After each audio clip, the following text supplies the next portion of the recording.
Welcome back. Last week we survived the deck and the nosing, and this week we get to talk about a nice simple piece. Now this is a change. Our chair came in actually with a skirt that we don't want to put back on, but we thought it would be nice to break up this long distance between the top of the nosing and the bottom of the frame, so we're going to do that by adding a tack band. Since we actually don't have an old tack band to measure from, we need to talk about how we're going to create this from scratch, but luckily it's really straightforward. The frame of our chair has a board right across the front which is easy to staple into. If our tack band is wider than the wood rail, we'll have to hand stitch it into place, which is a little slower and more challenging. Let's keep things simple by aiming to stay on the wood. I'll add 1/2 inch on top for sewing and 2 to 3 inches on the bottom for pulling for a total height of 6 inches. On the sides, I'll decide where to staple and then add 2 to 3 inches to hang on to for a total width of 50. When in doubt, give yourself a little extra. You can always trim fabric away. With a single welt foot on our machine, we can sew up all the welt we'll need in a jiffy. If you don't have a welt foot, you can also use a zipper foot. You'll just have to be a little more careful. Though welt cord comes in different sizes and materials, I almost always use the 5/32 fiber welt cord from Fabric Supply in Minneapolis.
Cardboard tack strips are one of upholstery's simplest and most versatile options.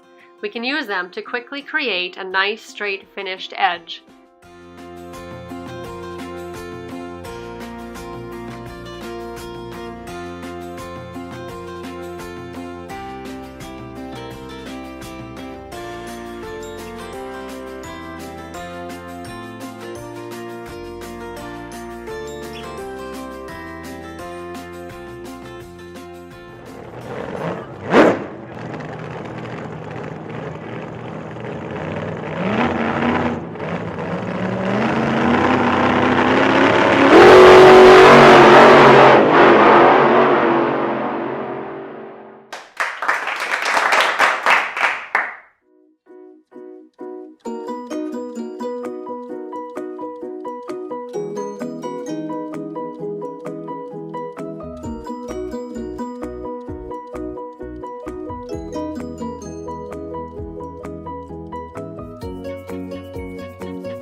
When it comes to padding a tack band, generally speaking, if it looks good, it is good. I usually use half a layer of batting folded in half so my top edge is full and even. But if you feel like your tack band would look better with more padding or less padding, you're probably right.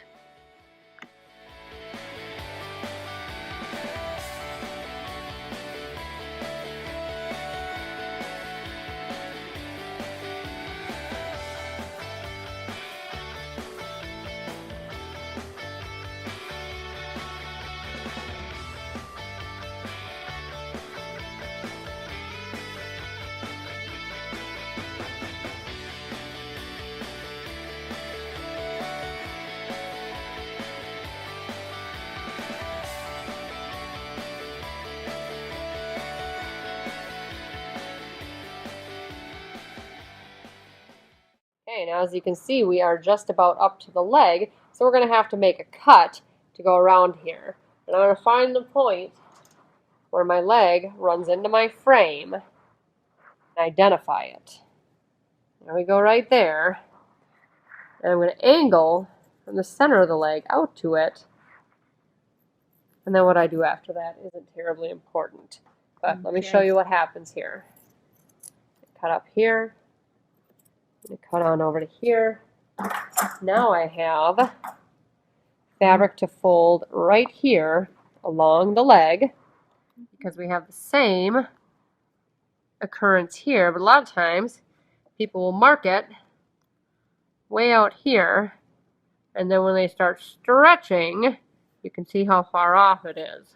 So you do want to tension to where you think that piece is going to end up when you make your mark. So we're going to be more like way in here.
I hope you had fun. Hope you learned a lot. Next week, we are going to talk about our inside arm. So I hope you can join us. We'll see you then.